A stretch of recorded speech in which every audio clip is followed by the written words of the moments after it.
ಮೂರನೇ ಬಾಂಡ್ ಸಿನಿಮಾದಲ್ಲಿ plasma ಕಿರಣಗಳನ್ನು scientific invention ಇಟ್ಕೊಂಡು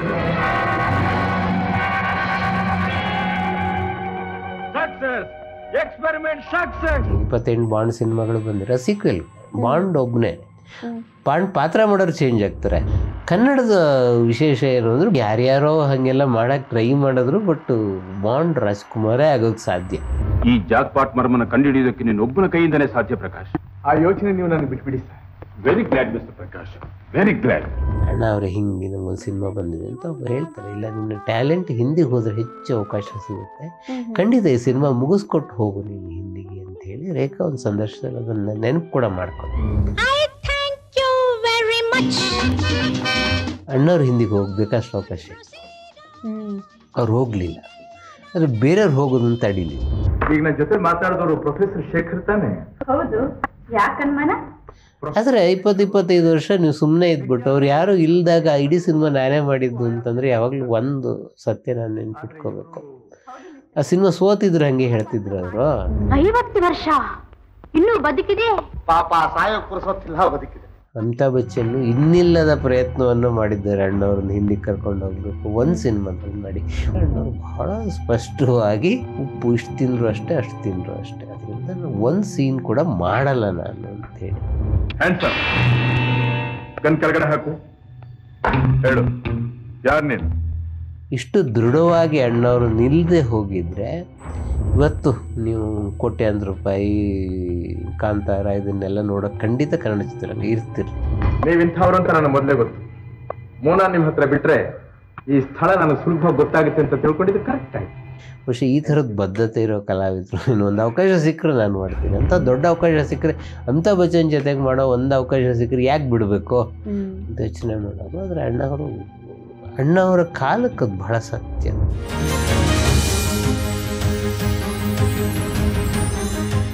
ಸರ್, ಈಗ ಬಾಂಡ್ ಸಿನಿಮಾದ ಮೂರನೇ ಸಿನಿಮಾ ಆಪರೇಷನ್ ಜಾಕ್ಪಾಟ್ ನಲ್ಲಿ CID 999. ಜೇಡರ ಬಲೆ ಸಿನಿಮಾದ ಯಶಸ್ಸಿನ ನಂತರ ಅವಾಗ್ಲೇ ಒಂದು ಸಿನಿಮಾದ ಬಗ್ಗೆ ಮಾತನಾಡಿದ್ರೆ ಇದು ಮೂರನೇ ಸಿನಿಮಾ ಬಾಂಡ್ ಸಿನಿಮಾದಲ್ಲಿ ಬಂದಿದ್ದು. ಇದರಲ್ಲಿ ಡಾಕ್ಟರ್ ರಾಜ್ಕುಮಾರ್ ಅವರು, ಅದೇ ಪ್ರಕಾಶ್, 999, ನರಸಿಂಹರಾಜು ಅವರು, ರೇಖಾ ನಟಿಸಿದ್ದಾರೆ. ನಾಯಕಿ ಚೇಂಜ್ ಆಗಿದ್ದಾರೆ ರೇಖಾ ಅವರು ಇದರಲ್ಲಿ. ಅವಾಗ್ಲೇ ಹೇಳಿದಾಗೆ ದೊರೆ ಭಗವಾನ್ ಅವರು ಮತ್ತೆ GK ವೆಂಕಟೇಶ್ ಅವರ ಸಂಗೀತ, ಜೂಡೋ ರತ್ನ ಎಲ್ಲರೂ ಕಂಟಿನ್ಯೂ ಆಗಿದ್ರು. ಅವರೆಲ್ಲ ಬಾಂಡ್ನ ಪರ್ಮನೆಂಟ್ ಮೊದಲ 3 ಬಾಂಡ್ ಸಿನಿಮಾದಲ್ಲಿ ಪರ್ಮನೆಂಟ್ ಫೀಚರ್ಸ್ ಅಂದ್ರೆ ಜೂಡೋ ರತ್ನ, ನರೇಂದ್ರ ಬಾಬು, RN ಜಯಗೋಪಾಲ್, GK ವೆಂಕಟೇಶ್, ರಾಜ್ಕುಮಾರ್, ದೊರೆ ಭಗವಾನ್ ಎಲ್ಲ ಪರ್ಮನೆಂಟ್. ಸೊ ನಾ ಅದೇ ಹೇಳಿದ್ದೇನೆ, ಹೀರೋಯಿನ್ ಒಬ್ಬಳೆ ಚೇಂಜ್ ಆಗ್ತಾ ಹೋಗಿದ್ದು ಎಲ್ಲದಕ್ಕೆ.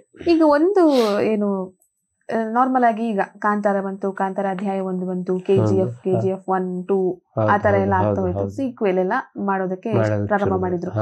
ಈ ಬಾಂಡ್ ಸಿನಿಮಾ ನೋಡ್ತಾ ಇದ್ರೆ ಆ ಕಾಲದಲ್ಲಿ ಈ ತರ ಎಲ್ಲ ಸೀಕ್ವೆಲ್ ಪ್ರಾರಂಭ ಆಗಿತ್ತು. ಹಾಲಿವುಡ್ ನಲ್ಲೂ ಹೀಗೆ ಬಾಂಡ್ ಸೀಕ್ವೆಲ್ಗಳ ತರಾನೇ 28 ಬಾಂಡ್ ಸಿನಿಮಾಗಳು ಬಂದಿರೋ ಸೀಕ್ವೆಲ್.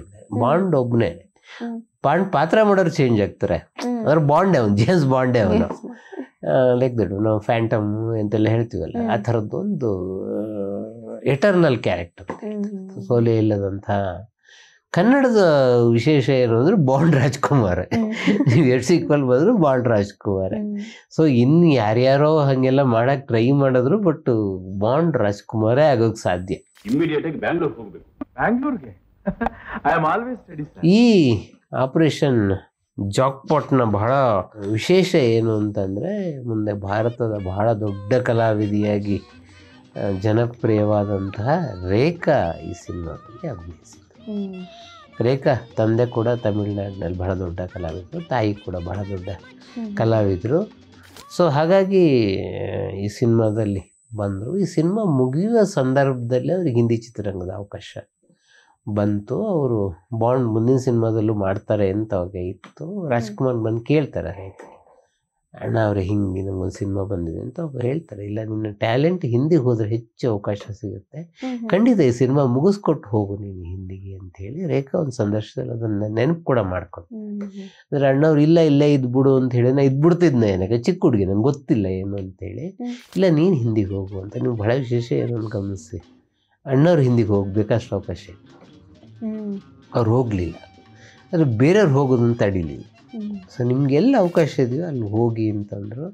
ಆದರೆ ಅವರೇ ಸ್ವತಃ ಹಿಂದಿಗೆ ಹೋಗೋದು, ಅದು ಅಮಿತಾಬ್ ಬಚ್ಚನ್ನು ಇನ್ನಿಲ್ಲದ ಪ್ರಯತ್ನವನ್ನು ಮಾಡಿದ್ದಾರೆ ಅಣ್ಣವ್ರನ್ನ ಹಿಂದಿಗೆ ಕರ್ಕೊಂಡು ಹೋಗಬೇಕು. ಒಂದು ಸಿನಿಮಾದಲ್ಲಿ ಮಾಡಿ, ಒಂದು ಅತಿಥಿ ಪಾತ್ರ ಕೂಲಿ ಸಿನಿಮಾದಲ್ಲಿ. ಸೊ ಏನಿಲ್ಲ ಸರ್, ಒಂದು ಸನ್ನಿವೇಶ ನಾನು ಕೂಲಿ ಆಗಿರ್ತೀನಿ, ನೀವು ಟ್ರೈನ್ ಇಳಿತೀರ, ನಿಮ್ಮ ಲಗೇಜನ್ನು ನಾನು ಇಸ್ಕೊಳ್ತೀನಿ. ಸೊ ಇದೊಂದು ಸಿನಿಮಾ ಒಂದು ಪಾರ್ಟ್ ಅಂತಂದರೆ ಅಣ್ಣವ್ರು ಬಹಳ ಸ್ಪಷ್ಟವಾಗಿ ಅದು ಏನು ಹೇಳ್ತಾರಲ್ಲ, ಉಪ್ಪು ಇಷ್ಟು ತಿಂದರು ಅಷ್ಟೇ, ಅಷ್ಟು ತಿಂದರು ಅಷ್ಟೇ, ಅದರಿಂದ ನಾನು ಒಂದು ಸೀನ್ ಕೂಡ ಮಾಡಲ್ಲ ನಾನು ಅಂಥೇಳಿ. പക്ഷേ ಈ ಥರದ ಬದ್ಧತೆ ಇರೋ ಕಲಾವಿದರು ಇನ್ನೊಂದು ಅವಕಾಶ ಸಿಕ್ಕರೆ ನಾನು ಮಾಡ್ತೀನಿ ಅಂತ. ದೊಡ್ಡ ಅವಕಾಶ ಸಿಕ್ಕರೆ ಅಮಿತಾಬ್ ಬಚ್ಚನ್ ಜೊತೆಗೆ ಮಾಡೋ ಒಂದು ಅವಕಾಶ ಸಿಕ್ಕರೆ ಯಾಕೆ ಬಿಡಬೇಕು ಅಂತ ಯೋಚನೆ ಮಾಡೋರು. ಆದರೆ ಅಣ್ಣವರ ಕಾಲಕ್ಕೆ ಅದು ಬಹಳ ಸತ್ಯ. ಅದು ಇಷ್ಟು ದೃಢವಾಗಿ ಅಣ್ಣವರು ನಿಲ್ಲದೆ ಹೋಗಿದ್ರೆ ಇವತ್ತು ನೀವು ಕೋಟ್ಯಾಂತರ ರೂಪಾಯಿ ಕಾಂತಾರ ಇದನ್ನೆಲ್ಲ ನೋಡೋಕೆ ಖಂಡಿತ ಕನ್ನಡ ಚಿತ್ರರಂಗ ಇರ್ತಿರ್ಲಿ.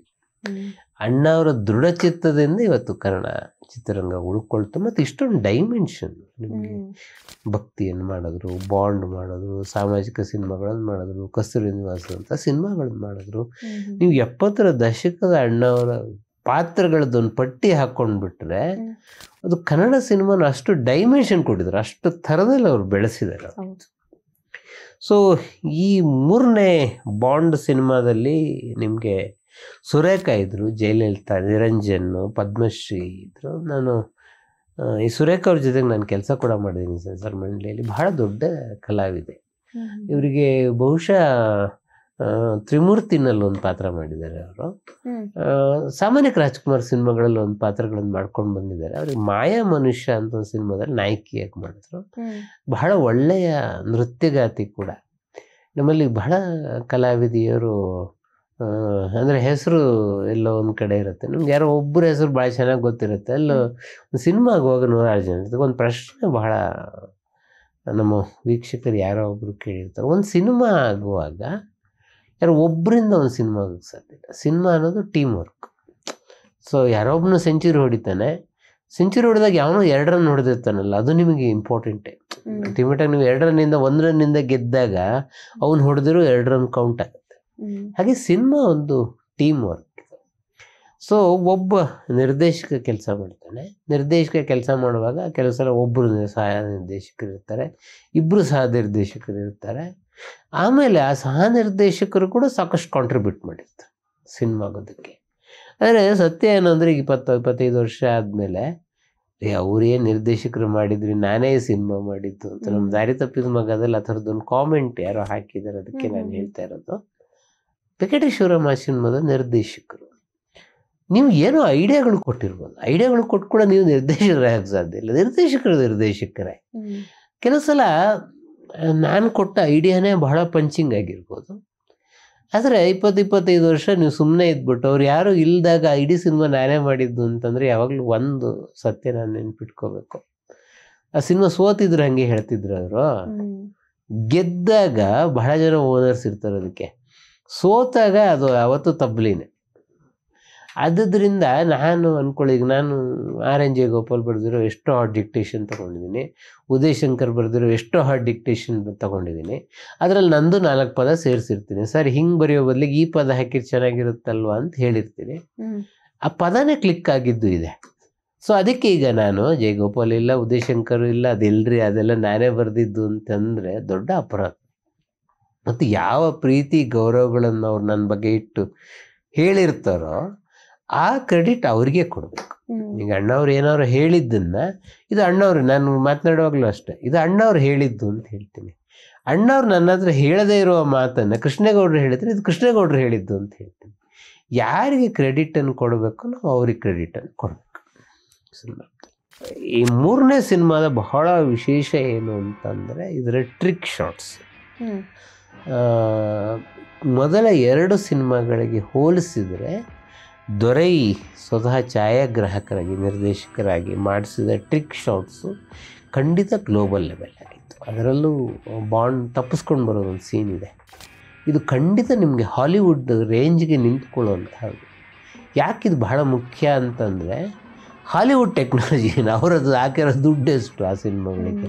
ಸೊ ನಮ್ಮ ಟೆಕ್ನಾಲಜಿಯನ್ನು ಕನ್ನಡಕ್ಕೆ ನಿಮ್ಗೆ ಸ್ಟುಡಿಯೋ ಸಿಗೋದೇ ಕಷ್ಟ ಅನ್ನುವ ಕಾಲದಲ್ಲಿ ಇವರು ನಮ್ಮ ಹತ್ರ ಇರೋ ಕ್ಯಾಮ್ರಾಗಳಿಂತ ಇದನ್ನು ಇಟ್ಕೊಂಡು ಈ ಟೆಕ್ನಾಲಜಿಯನ್ನು ಮಾಡಿದ್ರಲ್ಲ ಅದು ಬಹಳ ವಿಶೇಷ.